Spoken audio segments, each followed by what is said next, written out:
అందరికీ నమస్కారం. నేను మీ మురళిని. ఖడ్గం సినిమాలో ఒకే ఒక్క ఛాన్స్ హీరోయిన్ సంగీత మాట్లాడిన డైలాగ్ వింటే అందరూ కూడా ఒకంత భావోద్వేగానికి ఫీల్ అయ్యారు ఆ సినిమా చూసి. మరి రియల్ లైఫ్లో కూడా ఇలాంటి మాటలు మనకు వినబడుతూ ఉంటాయి. ఆ మాటలు విన్నప్పుడు కూడా ఒక్కొక్కసారి ఆశ్చర్యం అనిపిస్తుంది, మరొకసారి కాస్త జాలిగా చూస్తాం. అరే అవకాశం ఇవ్వచ్చు కదా అనుకుంటాం. మరి ఇప్పుడు ఈ మాట క్షేత్రస్థాయి నాయకుల నోటి నుంచి వినిపిస్తుంది. ఈ పార్టీ ఆ పార్టీ అనే కాదు, ప్రతి పార్టీ నుంచి వినిపిస్తుంది. పదవులు దక్కిన వారు కూటమి పార్టీలో చాలామంది ఉన్నారు. వాళ్ళంతా ఒక్క ఛాన్స్ కోసం వెయిట్ చేస్తూ ఉన్నారు, ఎదురు చూస్తూ ఉన్నారు. మరో 1000కి పైగా పోస్టులను భర్తీ చేయాల్సి ఉందని చెబుతున్నారు. అదే సమయంలో మంత్రివర్గం పైన ఆశలు పెట్టుకున్నటువంటి టీడీపీ నాయకులు ఎవరైతే ఉన్నారో సీనియర్ నాయకులు, వాళ్ళకి 1000కి పైగా పోస్టులు భర్తీ చేయాల్సి ఉంది. ఇప్పుడు పార్టీ కూడా అధికారంలో ఉంది కాబట్టి వాళ్ళ ఇష్టం, ఎప్పుడు చేస్తారన్నది కూడా వాళ్ళకి తెలిసిన విషయమే, చేస్తారు. అయితే ఇదే సమయంలో వైసీపీ పార్టీ విషయానికి వస్తే వైసీపీ పార్టీలో ఉన్నటువంటి నాయకులందరూ కూడా పక్క పార్టీ వైపు చూస్తున్నారు. ఎందుకయ్యా అంటే ఇప్పుడు వైసీపీ పార్టీ 2029 ఎలక్షన్స్కి పుంజుకుంటుందా లేదో వాళ్ళు అంచనాలు వేసుకోలేకపోతున్నారు. ఎన్నికల నాటి కూడా పార్టీ పుంజుకునే పరిస్థితి లేకపోతే ఎవరికి వారు సొంత దారులు వెతుక్కోవాలి అన్న ఆలోచనకు వచ్చేసారు. అయితే ఇందులో ముఖ్యంగా మనం మాట్లాడుకోవాల్సి వస్తే విడుదల రజని ప్రస్తుతం ఆంధ్రప్రదేశ్ రాజకీయాల్లో చాలా హాట్ టాపిక్గా మారినటువంటి వ్యక్తి విడుదల రజని. ఎందుకు అనంటే కొంచెం క్లిష్టత రాజకీయాలు, క్లిష్టత పరిస్థితిని ఎదుర్కొంటున్నటువంటి నాయకురాలుగా చెప్పుకోవచ్చు. ఇక విడుదల రజని ప్రస్తుత పరిస్థితి చూస్తే ఆమె గతంలో మంత్రిగా పనిచేశారు. వైఎస్ఆర్ కాంగ్రెస్ పార్టీలో ఒక కీ రోల్ ప్లే చేశారు. ఇటీవల రాజకీయ మార్పుల వల్ల పవర్లో లేకుండా పోయారు, మనందరికీ తెలిసిందే. పార్టీ లోపల కూడా కొంత అంతర్గత ఒత్తిడి ఉందనే వార్తలు వస్తున్నాయి.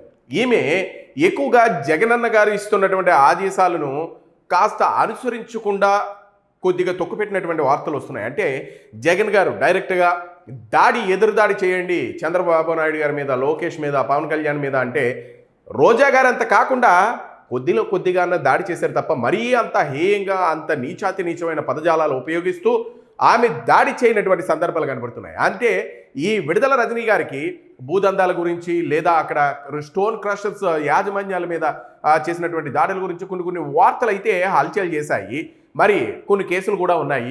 ఏది ఏమైనా విడుదల రజనీ గారి విషయానికి వస్తే ఆమె మిగిలిన నాయకురాళ్లతో పోల్చుకుంటే, అంటే ఇక్కడ రోజా గారు కానివ్వండి, యాంకర్ శ్యామల గారు కానివ్వండి, లేదా మిగిలిన నాయకులు ఎవరైతే ఉన్నారో నాయకురాళ్ళు, వాళ్ళందరినీ కలిపి పోల్చుకున్నట్లయితే చాలా తక్కువగా విడుదల రజని ఎదుట క్యారెక్టర్ అసాసినేషన్ చేయకుండా కాస్త హోందాతనమైన రాజకీయాలు చేశారు అన్న మాటలు అయితే వినపడుతున్నాయి. మరి విడుదల రజనీకి టీడీపీయా జనసేన ఏ గేట్లు తెరుచుకుంటాయి అంటే ఒకప్పటి సైబరాబాద్లో మొలిసినటువంటి మొక్క విడుదల రజని ఎంతో ఎమోషన్ అయిపోయి చంద్రబాబు నాయుడు గారు సభలో ఆమె బరస్ట్ అయిపోయినటువంటి సందర్భం. నిజంగా మీరు పెంచినటువంటి మొక్కను నేను, ఇటువంటి మొక్క మీరు పెట్టిన భిక్ష అని మాట్లాడినటువంటి మాటలు ఇప్పుడు ఇంకా సోషల్ మీడియాలో హల్చల్ చేస్తూనే ఉన్నాయి. అటువంటి విడుదల రజని ఇప్పుడు వైసీపీలో ఎమడలేకపోతున్నారట. జగన్ గారు, సజ్జల వారు ఇస్తున్నటువంటి స్క్రిప్టులు చదవలేకపోతున్నారట. ముఖ్యంగా ఆమె సన్నిహితుల దగ్గరే ఆమె వాపోయినటువంటి సందర్భాలు కూడా వినబడుతున్నాయి. ఎందుకు అనంటే ఇప్పుడు ఉన్న రాజకీయాలు, చంద్రబాబు నాయుడు గారు వచ్చిన తర్వాత రాజకీయాలు, జగన్మోహన్ రెడ్డి గారు ఉన్నప్పుడు రాజకీయాలు బేరీజ్ వేసుకున్నట్లయితే రాజకీయాల్లో చాలా పరిణితి ఉంది. ముఖ్యంగా క్యారెక్టర్ అసాసినేషను, బూర్తులు, ఎదురు దాడి అనమాట. ముఖ్యంగా రాజకీయాలు అనేవి రాజకీయాల్లానే ఉండాలి.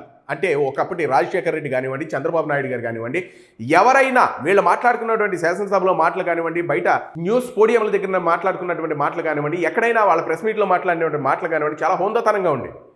ఒకనొక సందర్భంలో రాజశేఖర్ రెడ్డి గారు చంద్రబాబు నాయుడు గారు వాళ్ళ మదర్ని శాసనసభలో మాట్లాడినందుకు చాలా వివాదం చెలరేగింది. నిజంగా అరే ఇంత తప్పుడు మాట మాట్లాడేవేంటి రాజశేఖర్ రెడ్డి, మీరు ఇలా మాట్లాడి ఉండకూడదు అని చాలామంది నాయకులు వెళ్ళి చెప్తే రాజశేఖర్ రెడ్డి గారు దివంగత నేత, తను హోందాతనమైన రాజకీయాలు చేసినటువంటి వ్యక్తి, అతను చంద్రబాబు నాయుడు గారి దగ్గర నేను ఇలా అనకుండా ఉండాల్సింది అని కాస్త క్షమాపణ విధంగా మాట్లాడినటువంటి సందర్భాలు కూడా వినపడ్డాయి. అంటే రాజకీయాలు ఎంత హోందాతనంగా ఉన్నాయో మనకు అర్థం చేసుకోవచ్చు. ఇప్పుడు జగన్మోహన్ రెడ్డి గారు వచ్చిన తర్వాత రాజకీయాలు ఏ విధంగా భ్రష్టు పట్టిపోయే మనందరికీ తెలిసిన విషయమే, మళ్ళీ మనం కొత్తగా చెప్పుకోకర్లేదు. అట్లాంటి ఈ రాజకీయాలు ఉన్నటువంటి సమయంలో విడుదల రజని మరీ అంత పేటరేగిపోకుండా, రోజా గారిలాగా బూతులు తిట్టకుండా, రోజా గారిలాగా క్యారెక్టర్ అసాసినేషన్ చేయకుండా, రోజా గారిలాగా పర్సనల్ ఆ లైఫ్లోకి వెళ్లకుండా ఆమె పైనే రాజకీయాలు చేశాయన్న మాటలు వైసీపీ వర్గాల్లోనూ వినబడుతున్నాయి, ఇప్పుడు ఇక్కడ కూటమి వర్గాల్లో కూడా వినబడుతున్నాయి.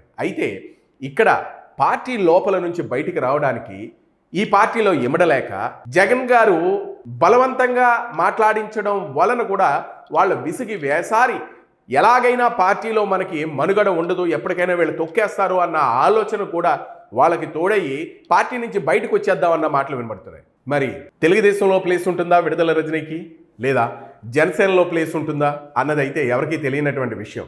మరి కార్యకర్తలు కూడా విభేదిస్తున్నటువంటి సందర్భం కూడా కనబడుతుంది. మన పార్టీలోకి రానివద్దు. కానీ నాయకురాళ్ళు మాత్రం పక్క పార్టీ వైపు చూపులు చూస్తున్నారు. ఎందుకు అనంటే మావిగన్న ఎప్పుడైతే వచ్చిందో వైసీపీ పార్టీ మీద ఒకంత వ్యతిరేకత పెరిగింది ఆంధ్రప్రదేశ్లో అన్న మాటలు వినబడుతున్నాయి.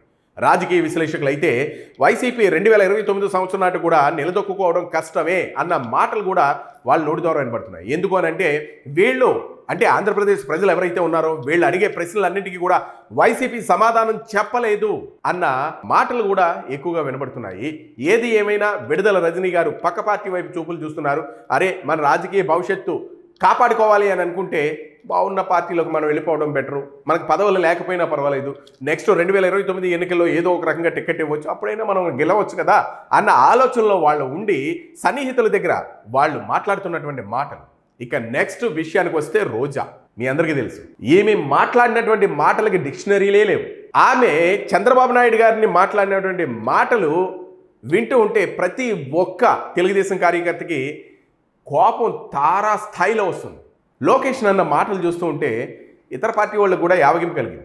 ఏమి ఆడిదాం ఆంధ్రాలో చేసినటువంటి 100 కోట్ల రూపాయల స్కాము, అలాగే టీటీడీ దేవస్థానంలో బ్రేక్ దర్శనంలో అమ్ముకున్నటువంటి టికెట్ల స్కాము, ఇవన్నీ కూడా కూటమి ప్రభుత్వం చూసి చూడనట్టు వదిలేసిందా అన్న అనుమానం మొన్న రేకెత్తింది. ఎందుకు అనంటే ఒక టీవీ ఛానల్కి ఇంటర్వ్యూ ఇస్తే అక్కడ యాంకర్ అడిగారు, మిమ్మల్ని పార్టీ అధికారంలోకి రాగానే అంటే కూటమి పార్టీ అధికారంలో రాగానే ఫస్ట్ అరెస్ట్ చేసేది మిమ్మల్నే కదా అని యాంకర్ అడిగితే అది ఒక సీక్రెట్, నన్ను ఎందుకు అరెస్ట్ చేయలేదో ఆ సీక్రెట్ అలాగే ఉంచనివ్వండి, ఎందుకు అనంటే ఇది గుప్పిట, ఈ గుప్పిటని తీసేసాను అనుకోండి గుప్పిట్లో ఏముందో తెలిసిపోతుంది, అదే గుప్పిట మూస్తే అందులో ఏముందో ఎవరికీ తెలియదు, కానీ ఏదో ఉంది అని అనుకుంటారు, అందుకనే దాన్ని అలా ఉంచండి అని చెప్తుంది. అంటే కూటమి ప్రభుత్వానికి ఈమెకు మధ్య ఒక సంబంధం అంటే ఒక ఒప్పందం కుదిరినట్టు మాట్లాడుకుని వచ్చింది. ఇప్పుడు కార్యకర్తల్లోనూ అలాగే నాయకుల్లోనూ ఒకంత డౌట్ను రేకెత్తిచ్చింది అనమాట. అంటే కూటమి ప్రభుత్వం వచ్చినా నన్ను ఏమీ చేయలేదు, ఎటువంటి అరెస్టులు జరగవని. అయితే ఇప్పుడు రోజా గారు అప్పుడు మాట్లాడినటువంటి మాటలు కానివ్వండి, చంద్రబాబు నాయుడు గారిని క్యారెక్టర్ అసాసినేషన్ కానివ్వండి, లేదు లోకేష్తో మాట్లాడినటువంటి బూతుల భావజాలం కానివ్వండి, ఏదైనా ఎంత దరిద్రంగా ఉండేదని మీ అందరికీ నేను చెప్పాల్సిన పని లేదు. అయితే రోజా కూడా వైఎస్ఆర్ కాంగ్రెస్ పార్టీలో ఉండడం వల్ల తన రాజకీయ భవిష్యత్తు ఏమైపోతుందో తెలియని పరిస్థితి అని ఏది ఏమైనా ఒక రాయి వేసి చూద్దామని తమిళనాడు రాజకీయాల్లో అడుగుపెట్టింది, అక్కడ బొగ్గ అయిపోయింది. ఏది ఏమైనా ఐరన్ లెగ్ అని ట్రోల్స్కు గురైంది. ఇకపోతే తమిళనాడు రాజకీయాల్లో మనం ఒకటి, మన తినాలి, మీది తినాలి, మాది తినాలి, మనది తినాలి అంటే విజయ్ ఇప్పుడు ఎలాగ సీఎం అయ్యారు, మీరు నేను సినిమా వాళ్ళే కాబట్టి మీ పార్టీలో కూడా ఏదైనా మనకి నామినేటెడ్ పదవులు మనందరికీ తెలిసిందే కదా, నామినేటెడ్ పదవులు ఉంటే నేను అక్కడ విజృంభించేస్తాను అని విజయ్తో కూడా కాస్త పార్టీకి సంబంధించినటువంటి లోపాకారి అంతర్గత చర్చలు అయితే జరిగాయన్న మాటలు వస్తున్నాయి. ఏది ఏమైనా తెలుగుదేశంలో అంటే మన ఆంధ్రప్రదేశ్లో ఇక్కడ జనసేన కానివ్వండి, తెలుగుదేశం కానివ్వండి గేట్లు మూసేస్తారు. రోజా పేరు చెప్పగానే నాయకులు ఒక విధంగా ఆలోచించిన కార్యకర్తలు మాత్రం భగ్గుమంటారు. రోజాకి ఆంధ్రప్రదేశ్ రాజకీయాల్లో మిగిలిన పార్టీల్లో అసలు ప్లేస్ అనేదే లేదు, ఒక్క వైసీపీకి తప్ప. ఎందుకు అంటే రాజకీయాలని రాజకీయాలుగానే మాట్లాడాలి. ఏదైనా ఒక క్షేత్రస్థాయిలో అభివృద్ధి జరగకపోతే దాన్ని ప్రశ్నించాలి, లేదా నాయకులు తప్పు చేస్తే దాన్ని ప్రజల ముందు పెట్టాలి, లేదు ఎక్కడైనా తప్పులు జరుగుతున్నాయి అని అంటే సదరు నాయకులకు తెలియజేయాలి. ఇవేమీ లేకుండా వాళ్ళు పర్సనల్ లైఫ్లోకి వెళ్ళిపోయి ఇంత దారుణమైన హేయమైన నీచమైన భాషలు మాట్లాడాలంటే రోజా వల్లే అవుతుంది అని వైసీపీ ఫిక్స్ అయిపోయింది. అందుకనే స్క్రిప్ట్ కూడా సజ్జల వారి దగ్గర నుంచి అదే విధంగా వచ్చేది. ఆ విధంగా రావడంతో ఇంకా రెచ్చిపోయి బ్రహ్మాండం వంటి ప్రెస్ మీట్లు పెట్టి జగనన్న మెప్పు కోసం తన రాజకీయ భవిష్యత్తుని నాశనం చేసుకుంది రోజా. ఇక రోజాకి జనసేన కానీ టీడీపీ కానీ గేట్లు క్లోజ్, అసలు లోపలికి రానివ్వదు. ఇక నెక్స్ట్ శ్యామల, ఈ విషయానికి వస్తే శ్యామల యాంకర్గా తన ప్రస్థానం బాగా కొనసాగింది, మనందరికీ తెలుసు. తను ముఖ్యంగా రాజకీయ పాత్ర విషయానికి వస్తే వైసీపీ తరఫున మీడియా తరఫున డిబేట్స్, ప్రెస్ మీట్లో పార్టీ వాయిస్గా బాగా మాట్లాడడం, పార్టీ వాయిస్ను బాగా వినిపించడం, పార్టీ పాలసీలను డిఫెండ్ చేయడం, మరి ప్రత్యర్థులపై కౌంటర్ ఇవ్వడం ప్రధాన పనులుగా ఈవిడికి అప్పచెప్పారు. అయితే ఈమె ఇట్లా ఫేమస్ అయిపోయింది వైసీపీలో. టీవీ యాంకర్ బ్యాక్గ్రౌండ్ ఉంది కదా, కాస్త బాగా మాట్లాడుతుంది. అయితే ఈమె ఎప్పుడైతే అధికార ప్రతినిధి ఇచ్చారో ఈమె పాపం 2-3 సార్లు పెట్టింది ప్రెస్ మీట్లు. ఎక్కడైనా మాట్లాడగా కాన్ఫిడెంట్గానే మాట్లాడేది. ఏదో ఎదురుదాడి చేయాలనంటే పవన్ కళ్యాణ్ గారిని కూడా గట్టిగానే తిట్టింది. ఈ డిబేట్స్, స్ట్రాంగ్ స్టేట్మెంట్స్ ఇవన్నీ చూస్తే ఈమె బాగానే న్యాయం చేసింది వైసీపీకి మనం ఆలోచిస్తే. కానీ ఈమెను తొక్కేయడం పట్టారు. ఈమెను సదరు నాయకులు ఎవరైతే ఉన్నారో వాళ్ళందరూ తొక్కేయడం మొదలుపెట్టేసరికి ఏం చేయాలో అర్థం కాని పరిస్థితి. మొన్న ఒక వీడియో రిలీజ్ చేసి ఈ రాజకీయాలకి నాకు రామ్ రామ్ అన్నట్టు మాట్లాడేసి వైసీపీలో నన్ను తొక్కేస్తున్నారు, నేను ఎదగనివ్వరు, ఇంకా నేను ఇంత కష్టపడిన సుఖం లేదు అన్నట్టు మాట్లాడింది.